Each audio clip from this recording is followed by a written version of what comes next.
GST और income tax की जानकारी के लिए माटोलिया एसोसिएट्स को सब्सक्राइब कीजिए तथा बेल आइकॉन को प्रेस करना ना भूलें।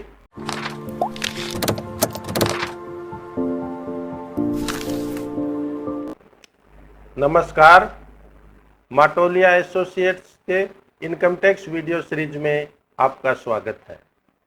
आज हम चर्चा करते हैं रेस्ट्रिक्शन ऑन कैश ट्रांजैक्शन।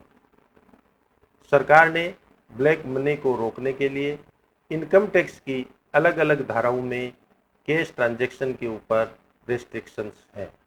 आइए उन रेस्ट्रिक्शंस के बारे में जानते हैं। Section 40A(3) restriction on business expenditure. हमने सेक्शन 40A(3) के ऊपर एक वीडियो जारी किया था। अगर आपने नहीं देखा है तो इसको जरूर देखिए। इस सेक्शन के अंतर्गत बिजनेस एक्सपेंडिचर 10,000 रुपये से अधिक कैश पेमेंट नहीं हो सकते। अगर होते हैं तो उस एक्सपेंडिचर को डिसअलाउड कर दिया जाएगा। यानी एक दिन में एक व्यक्ति को किसी भी एक्सपेंडिचर के लिए 10,000 रुपया से अधिक का पेमेंट नहीं किया जा सकता। प्लेइंग हायरिंग यानी फ्रेड चार्ज में इस सीमा को 35,000 रुपया रखा गया है।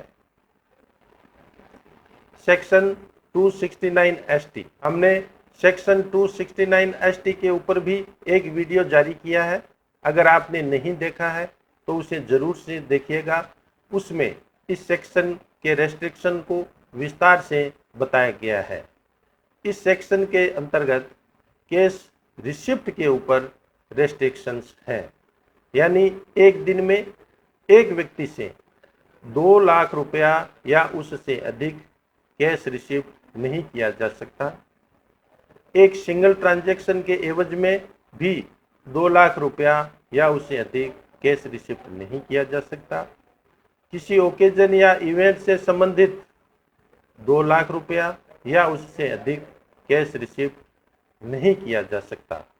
अगर इस धारा का किसी भी प्रकार उल्लंघन होता है तो 100% पेनल्टी का प्रावधान है। Section 269SS acceptance of loan और डिपॉजिट। यानी अगर किसी से भी लोन और डिपॉजिट लेना है तो उसकी सीमा कैश में 20,000 रुपया से कम होनी चाहिए। 20,000 रुपया या उससे अधिक कैश लोन या डिपॉजिट स्वीकार नहीं की जा सकती। Section 269T repayment of loan और डिपॉजिट।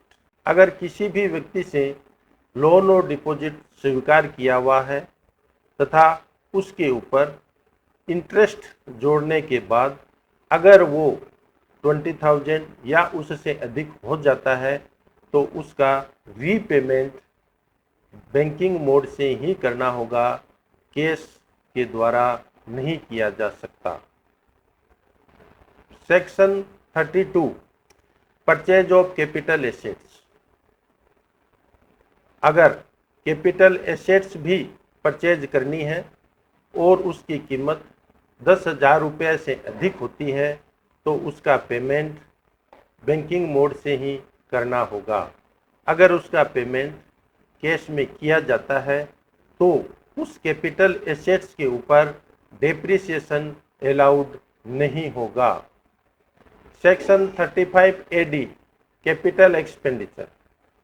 यानी किसी भी प्रकार का कैपिटल एक्सपेंडिचर 10,000 रुपये से अधिक कैश पेमेंट के द्वारा किया जाता है तो उस एक्सपेंडिचर को कैपिटल एसेट्स में नहीं जोड़ा जाएगा।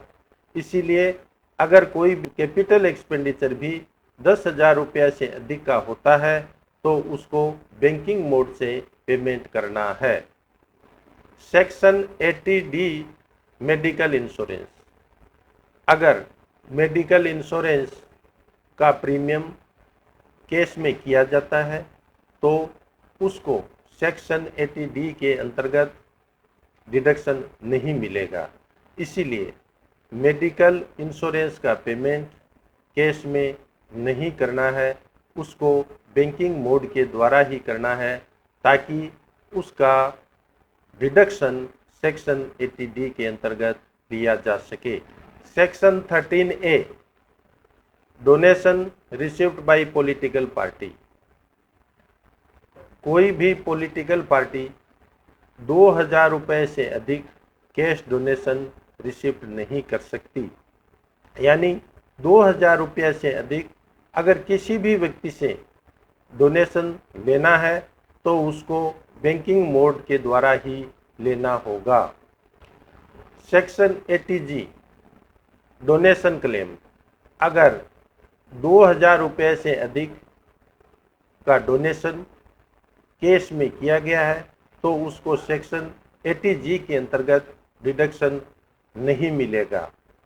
इसका मतलब 2000 रुपये से अधिक का डोनेशन किसी भी चैरिटेबल संस्था को करना है तो बैंकिंग मोड के द्वारा किया जाए, अन्यथा 80G का डिडक्शन नहीं मिलेगा। Section 80GGA donation for research and rural development.